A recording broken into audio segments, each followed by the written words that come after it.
Hi, I'm Brad Milkey. I'm the host of the Crime Scene Weekly, a new show from ABC Audio about the biggest headlines in true crime. This week, in the heart of Washington's wilderness, a tragedy has shattered a family. 3 young sisters are dead, and their father is on the run. I'll talk to ABC News correspondent Kana Whitworth to get the latest. Listen now on Apple, Spotify, Amazon, or wherever you get your podcasts.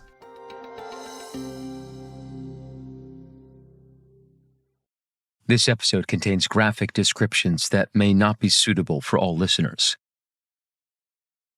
On the morning of October 2nd, 2012, Steve Williams was driving through the desert on his way to work. He was on Highway 14, a barren stretch of road just north of Rosamond, California. My shift hadn't quite started yet, or it was just about to start, and it was a crisp, cool morning. Steve Williams was a police sergeant in Kern County, about 100 miles north of L.A. A third of Kern is covered by the Mojave Desert, an expanse of sun-bleached land, spindly Joshua trees, and scrubby brush. It was early in the morning, around 7 a.m. I think there was just a little bit of light cloud cover, and I remember that the sun, I don't think it had quite hit the horizon yet, and so that it was light, but not bright. In the half-light of dawn, something caught the sergeant's eye. A figure standing by the side of the road. It was a woman, mid-40s, blonde hair, yoga pants, but something wasn't right. It was miles to the nearest town, and as he drove closer, Sergeant Williams noticed that she was barefoot and had a blindfold pushed up on her forehead. I initially thought she was holding something behind her back because I could see what looked like plastic coming out from both sides of her. And then as I passed her, I got close enough to identify that it was zip ties. Her hands were bound behind her back. Sergeant Williams made a U-turn and pulled up next to her. As he got closer, he noticed some more strange details. She was covered in dust, and she had a small knife clasped in her zip-tied hands. She seemed calm and in control of herself. She spoke urgently but clearly. Her name was Mary. She had been kidnapped from her home along with her friend. The friend had been badly hurt. She gestured to the desert away from the road. "That's where my friend is. Please hurry." At that point, I immediately knew that it was going to be a long day. Sergeant Williams cut off Mary's zip ties, put her in his car, and called for backup. Charles Rose into 1014 with the female and the initial male. Outstanding. You know, I had started my audio recorder, so I just left the recorder going while she was sitting in the front seat with me, and really I just kind of let Mary talk. Okay, is this the way that they took you in? I don't know. I was in the back of the van. I couldn't see. All I knew is I felt us turning on a gravelly road, and then I don't know if they got in from another way. Charles Rose into 1 will be westbound. With the woman, Mary, guiding him, Sergeant Williams turned off the main road and onto a barely marked gravel path leading into the hills. You gotta get him fast, please. Mary seemed restless. She worried about her friend, who she called Michael. He was injured, she said, bleeding. She directed the sergeant through a series of turns and gates until she told him they'd arrived. Okay, he's right behind this fence.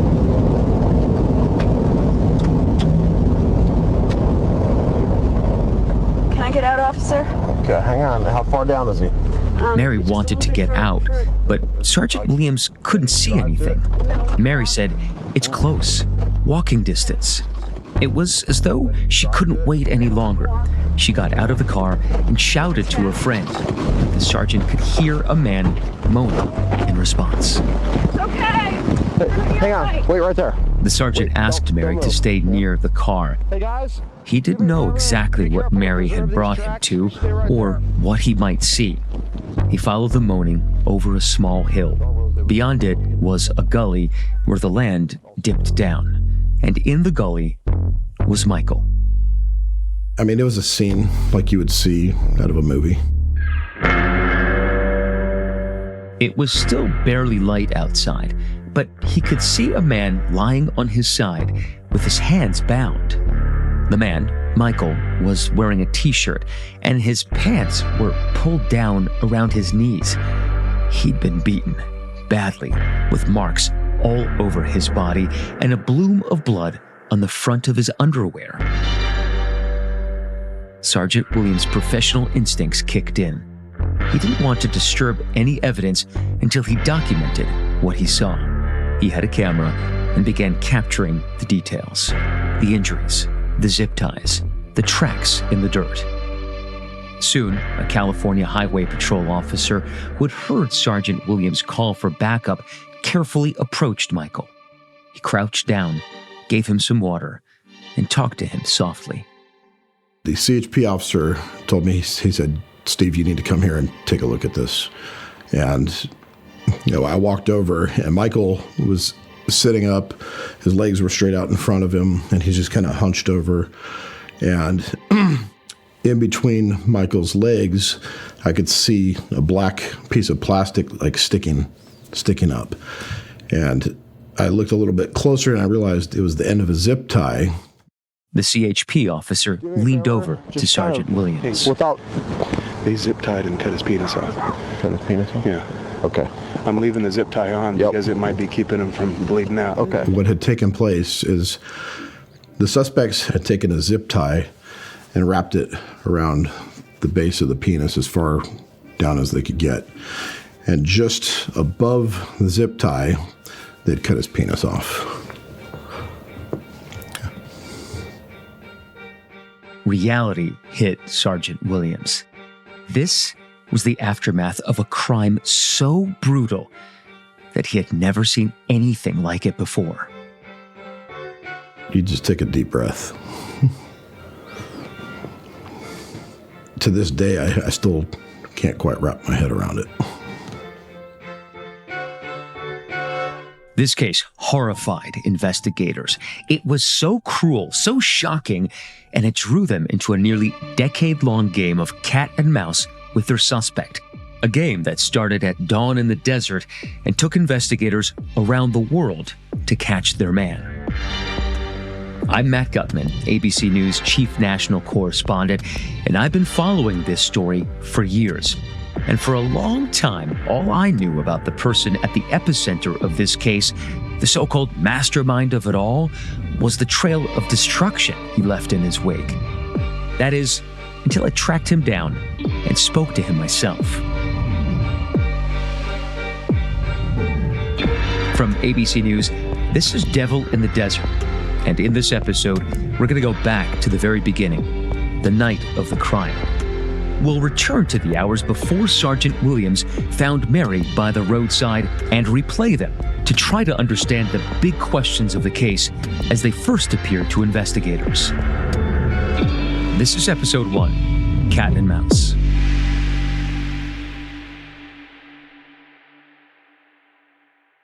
By the time I met Mary Barnes in 2019, I had a picture in my head of what she looked like. It was based on the pictures of her at the crime scene, a small woman with messy blonde hair and dusty yoga pants. 7 years after the attack, Mary had agreed to talk to me about what happened to her and help me understand, how does a person end up zip-tied by the side of the road in the desert? But when I met her, Mary looked polished and put together, very different than she had in those crime scene photographs. Now picture how I must have looked to the people driving by. It's very early in the morning. I have my blindfold pushed up like this. My hands are zip tied behind me, and I have a zip tie sticking out from my ankle. And I'm screaming, "Somebody please help! Somebody stop! Somebody please help!" Mary's version of what happened is important. It helps us understand the story, but also, although there are two victims in this crime, you'll only hear from her. We'll also only refer to the second victim by his first name, Michael. And there's one particular part of this story that amazes me.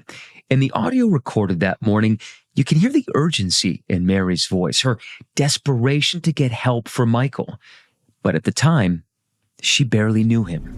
So how long had you been living in this house with this roommate? Let's see. I pretty much moved in Saturday, and then Sunday I brought my last bag over, and he was around in the afternoon, so we got a chance to have a little chat, and he was just a super nice guy. Monday night, the incident happened. So you were there basically 3 days. Yes. The house that Mary had just moved into was in Newport Beach, over 100 miles from where she was found in the desert. She just moved to California. Only a few weeks earlier, she'd been living in Florida when an old friend visited her and invited her to come out west to see if she'd be interested in living there. Mary had been working as a makeup artist in Miami, and she said she felt ready for a change. I thought, well, I've got nothing to lose. So I went out. It was beautiful.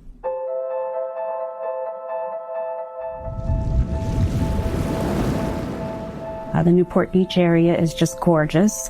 Beautiful sparkling ocean, sailboats, beautiful people, and I thought, I'm going to give it a shot. Newport Beach is south of Los Angeles, right on the coast. It's got that Southern California laid-back feeling that hides just how wealthy its inhabitants really are. It's an unassuming paradise of surfers and celebrities. After Mary arrived, she started seeing someone, a man named Bill. She'd been having trouble finding a place to stay when Bill said, "Why don't you come and live with me?" The house he offered was a couple of blocks from the beach, nestled in a neat row of dense streets. It was a cheerful yellow 2-story villa, complete with palm trees swaying in the breeze across the street, pure California. I thought, why not? What's the worst that could happen? Bill's bedroom was a big master suite upstairs with its own bathroom. His roommate was Michael, whose bedroom was just down the hall. Michael was younger than Mary, in his 20s. And on Monday, October 1st, 2012, 2 days after Mary moved in, he had friends over. But Mary wasn't feeling social. In fact, she was exhausted. New job, new house, new boyfriend. She needed space. I grabbed some takeout on the way home. I just said hi as I walked past. I just went up to my room, ate up there in bed, watching TV. When Mary got to her room, she noticed that her bedroom door, which had been locked, was now open. Someone had used her ensuite bathroom. There was a roll of empty toilet paper in the holder, which she knew she hadn't left behind before work. But Bill was away on business, so it couldn't have been him. She decided it wasn't worth going back downstairs to mention to Michael, so she put it out of her mind and spent a quiet evening in her room. I just remember going to bed around 10:30, and the house was very quiet. Michael had fallen asleep on the couch in his room. He lay in the darkness, peacefully sleeping, while Mary clicked off her light and went to sleep. The next thing I remember is feeling something cold and metallic pressed against the back of my neck. That's what woke me up. And it was the barrel of a pistol. And right away, a man climbed up next to me in the bed and leaned down next to my ear and whispered into my ear, "Don't worry, this is not about you." With Mary lying on her stomach, the man zip-tied her hands behind her back and bound her feet together. He taped her mouth closed and put a blindfold over her eyes. Completely helpless, she could do nothing but lie there, listening, thinking. "This is not about you," he said. "What does that even mean? Does that make you more protected or more expendable?" She could hear sounds from other parts of the house, sounds of fists meeting flesh, and someone crying out. It sounded like it was coming from Michael's room. Mary felt herself being dragged from her bedroom and taken downstairs. Then she heard something else, something heavy being dragged down the stairs behind her, thudding on every step. Later, investigators learned that Michael was woken up where he had fallen asleep on the couch by being hit in the face with the butt of a sawed-off shotgun. He was then beaten in his bedroom. The thudding noise was his head hitting every step of the stairs as they dragged him down to the first floor. Mary felt Michael being placed next to her. They were both on the floor near the door to the garage. She could make out that there were 3 men, the one who had woken her up, a ringleader who did all the talking, and the other who barely spoke. Mary remembered a statistic she had once heard, that if you are kidnapped and the kidnappers manage to force you into a car and put distance between you and safety, your chances of survival plummet. And all I could think about was, I hope they don't take us.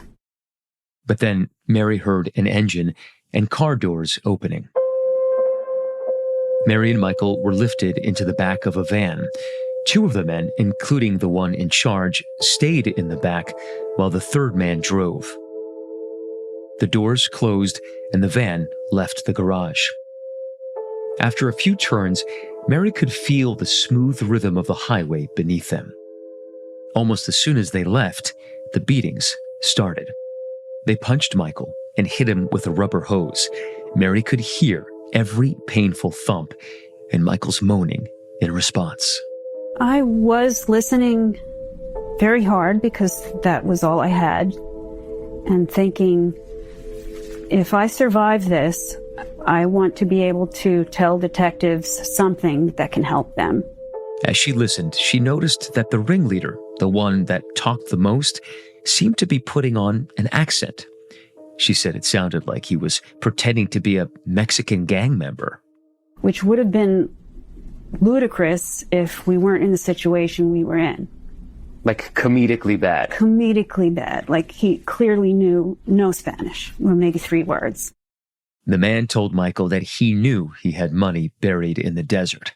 $1 million. And I'm lying there thinking, what the hell? From what little Mary knew of Michael, he didn't seem like a guy who had that kind of money, or these kinds of enemies. Mary thought of him as a nice guy, a big teddy bear, she called him. One thing Mary did know about Michael was his job. He ran a medical marijuana dispensary in Newport. It was all legal and above board. The strange thing was, their attackers kept mentioning it. He was taking my roommate because he didn't like the dispensary and they were cutting into his business. And he was going to teach him, his patron wanted to teach him a lesson. They kept ripping off his gag and asking him over and over, where's the money? Michael wasn't meeting their demands, and as they drove on, their methods grew nastier. Mary could hear a clicking sound and realized they were tasing him. Later, she found out they were also burning his skin with a blowtorch. He kept saying, I don't have $1 million. He said, I have $100,000 in a safety deposit box. I can get it for you tomorrow. What did they say? Not good enough. The guy was like, he had this very taunting, nasty tone to his voice the entire time. Mary tried to stay calm and hopeful. She prayed and meditated. She thought about her sister going through a divorce and her nieces that needed her to be around for them. But she was worried about Michael. It had been hours, and she wondered how much pain a human being could endure.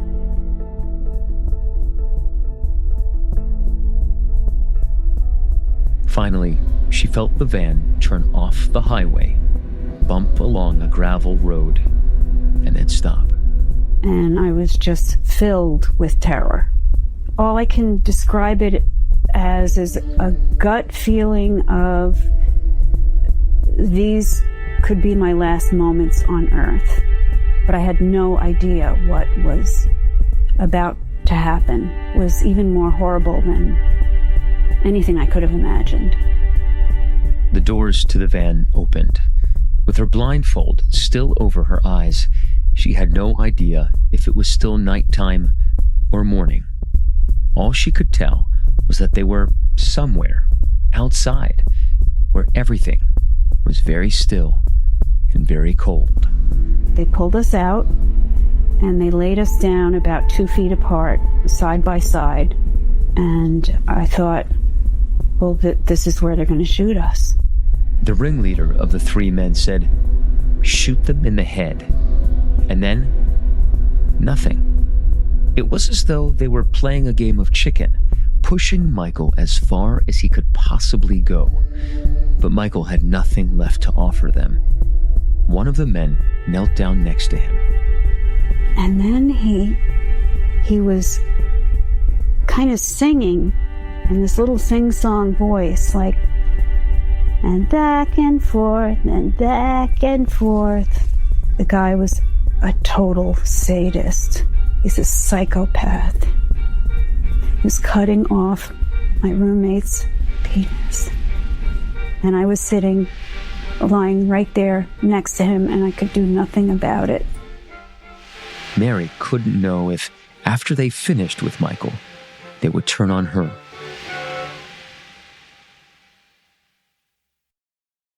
From Marvel Television, and executive producer Ryan Coogler. Y'all calling me crazy? I want to build something iconic. Experience the 6-episode event. That iron suit is the ultimate display of power. I'm gonna take it. Absolutely not. Now streaming on Disney Plus. Riri, this is serious. This power does not come without risk. Might be a hero in there after all. Marvel Television's Ironheart, now streaming only on Disney Plus. There's probably one really true thing about restaurants. You are never alone. FX presents The Bear.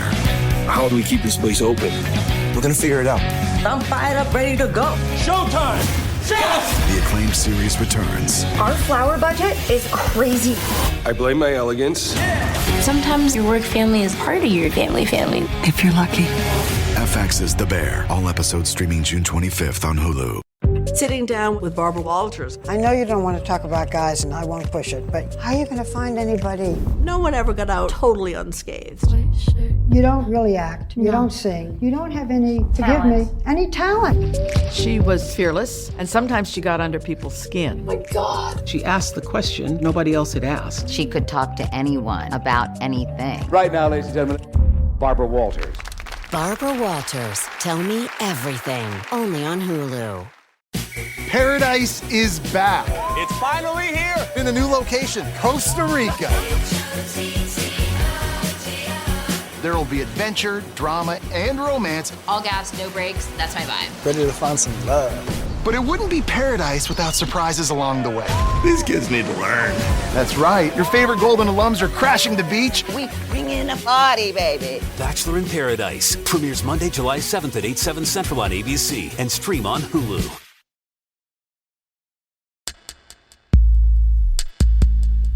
The Mojave Desert is a place of extremes. It's the hottest place on Earth, but in winter, the temperatures plummet. And it's not just the elements that are dangerous. This desert has been a repository for bodies. The remains often turn up with gunshot wounds and hands tied behind their backs. Mojave is a place where murder can go unnoticed. It was here that Mary now lay, on the dusty ground, in the cool morning air, and she had no idea what was going to happen next. After the kidnappers mutilated Michael, she heard a sound like splashing. An acrid chemical smell hit her nose. Her first thought, lighter fluid. She thought they were going to be set on fire. But then she realized it was bleach. They were pouring it all over Michael, into his fresh wounds. Then the man doing all the talking, the one who seemed to be in charge, turned to Mary. She was lying on her side with her hands still zip-tied behind her back. He pushed an object into them. It was a knife. And he said, "You feel this?" And I nodded. He said, "I'm going to take this and throw it, and if you can find it, you can cut yourself free and live. Today's your lucky day." The man told her to count to 100. He said he would know if she didn't before she was allowed to move.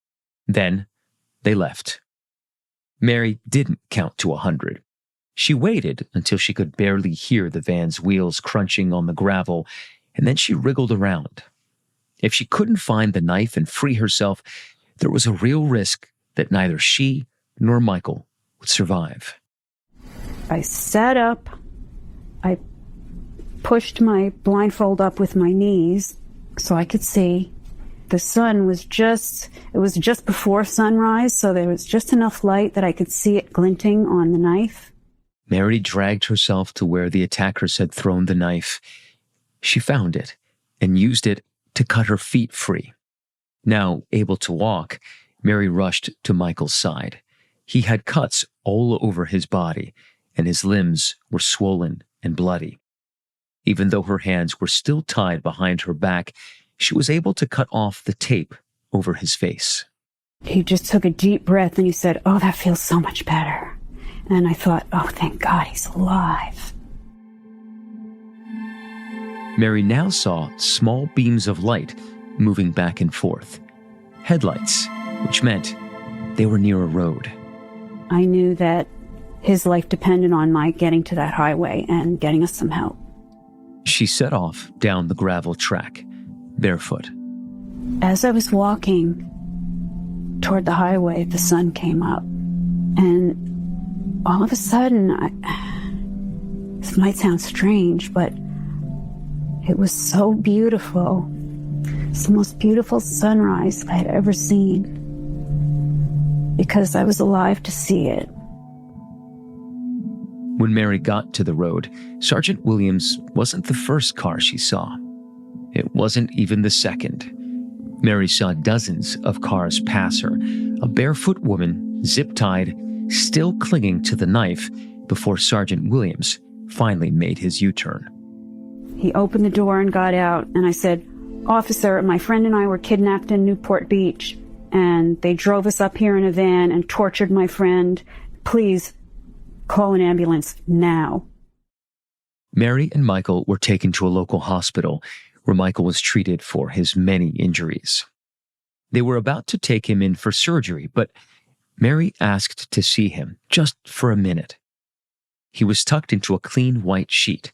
His battered and bruised head rested on a pillow. And you know what he said to me? "Mary, I'm so sorry. Nothing like this ever happens in Newport Beach." While Michael was in surgery, Mary got checked over by the doctors. Physically, she was fine. She had a few cuts and bruises, but that was it. Local police quickly took an official statement from her, and at 7:37 a.m., the phone at the Newport Beach Police Department rang. It was Kern County calling to say, "A case is coming your way." Ryan Peters was a detective in Newport in 2012.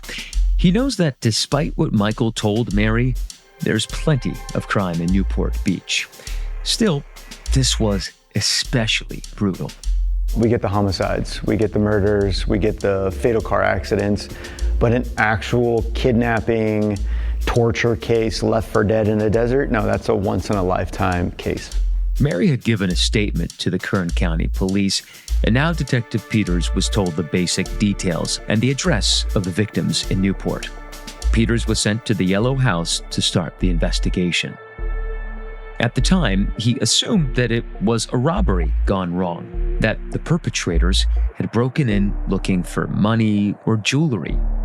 He thought that maybe the burglars had discovered the house wasn't empty, panicked, and took Michael and Mary to the desert to get rid of the evidence. But as he observed the scene, he noticed there was no sign of forced entry. There were smears of blood throughout the house, and the beds were messy. But a safe deposit box was untouched, and a sports car in the garage was still there. Detective Peters realized this wasn't a run-of-the-mill burglary gone wrong. This was premeditated, and he began to think of everyone involved as a possible suspect, including Mary, suspiciously unharmed.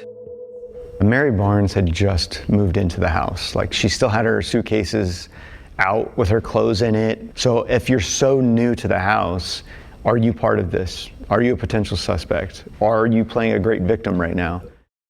And then there was Mary's boyfriend, Bill, who was out of the country while the attack happened, but whose name Peters knew. Bill ran a local poker ring. Nothing illegal, but something Peters would have to look into. He was even suspicious of Michael. If this was a revenge attack, Michael may end up being a suspect in a different, connected case. He knew too little to think anyone was totally innocent. And Detective Peters knew he needed to act quickly. The perpetrators had enough time to drive back to Newport from the desert. They could be planning their next attack already. So he called Deputy District Attorney Matt Murphy. And he's like, dude, we have a crazy one. At this stage of the investigation, Matt Murphy's job was to support the detectives. If they needed a warrant or needed to know how to collect evidence in a way that could later help them in court, they went to Matt for advice. Peters filled him in on everything they knew so far: the break-in, the kidnapping, the torture. And by now, there was one new key detail. Officers were fanned out across the desert, searching for Michael's penis. And, you know, with every update, it's like, they haven't found it, they haven't found it, they haven't found it. And then it occurs to me, these friggin' guys took it with them. You know, which is like, I mean, think about that. It's not enough just to cut off a guy's penis. They want to make sure that he has no chance it's ever reattached. And that represents a level of sadism and cruelty that, honestly, I prosecuted 13 different cases that satisfied the FBI definition of serial killer. I never saw anything like this. From Mary's interview, police knew the timeline of the attack. They knew there were 3 perpetrators who wore masks and had possibly fake accents. They knew those perpetrators believed Michael had $1 million. They knew the how of the crime, but not the who or the why. So Detective Peters thought Michael might be able to answer some of these questions. He had been interviewed in the hours after the attack by local police, but 3 days later, on October 5th, Peters drove up to the hospital in Mojave to interview him again. The detective was looking for answers, but Michael didn't have any. Michael is telling me he doesn't know who it is. And Michael is telling me he never had $1 million cash. And yet they believed him to have $1 million cash. They interview Michael, who's like, guys, I pay my bills.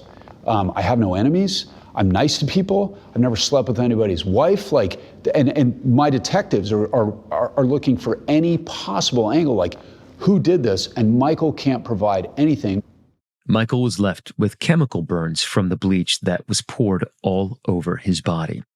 The bleach also destroyed any possible physical evidence the perpetrators could have left on him. Bleach is the one agent that exists that is guaranteed to destroy DNA. So that's something that the crime lab uses to clean their equipment in between tests. So there's going to be no forensic evidence from Michael that's probably going to be of any value. We've got a description that this might be a white truck or maybe a white panel van. Well, that's probably the most ubiquitous vehicle in the world, right? A white truck. They find no fingerprints at a place. There's nothing at the crime scene which indicates who did this. So there's no, like, nobody left their ID, nobody, you know, there's no videotape that shows their faces. So at the very beginning of the investigation, basically, we had nothing. Matt Murphy says there was one piece of police work the investigators could get started with, but it wasn't appealing: a canvas. A canvas means you basically, you've run out of leads, and you go and you knock on the door of every neighbor in the hopes that maybe somebody saw something, okay? And canvases are a notorious pain in the ass, okay? The reason Murphy doesn't like canvassing is because it can muddle the investigation. Someone might think they know something, and police time is wasted chasing down a misremembered moment. But Newport PD had nothing to lose. The day they started searching the yellow house, they also knocked on doors on Michael and Mary Street. First house, nobody has any information that helps. Second house, nobody has anything that helps. Third house, and they start going down the line. Fourth house, fifth house, then they start all over again, one street over. They knock at the house that shares the back alley with Michael and Mary's house. A woman answers the door. I always think of, Mrs. Kravitz from Bewitched. Mrs. Kravitz, this time I saw you do it. I saw it. I caught you red-handed. I was just hanging pictures from 10 feet away. All along I said... For those old enough to remember that series, Mrs. Kravitz was kind of the neighbor that was always looking out the window, who was sort of paying attention to the neighborhood. So this woman, we'll call her Mrs. Kravitz, answers the door. And the officers are like, ma'am, we're investigating a case. We're hoping that maybe you saw something. And you get sort of the typical neighbor, like, as a matter of fact, I did see something. The three men who stole Michael and Mary from their home hadn't factored Mrs. Kravitz into their plans. She told Newport PD that she saw some unusual activity at Michael and Mary's house hours before the attack happened. And what she tells them will give investigators their first big break. You heard a ladder in the alley. You went out there and looked through your upstairs second floor window and saw the truck. That's what I believe I remember, yeah.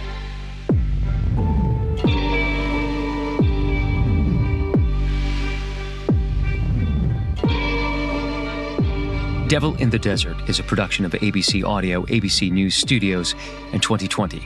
Hosted by me, Matt Gutman, this series was produced by Madeline Wood, Amy Padula, and Kiara Powell. Our supervising producer is Susie Liu, music and mixing by Evan Viola. Special thanks to Liz Alessi, Katie Dendas, Janice Johnston, Eamon McNiff, Jake Lefferman, Katie Muldowney, and Michelle Margulies. Josh Cohan is our director of podcast programming. Laura Mayer is our executive producer.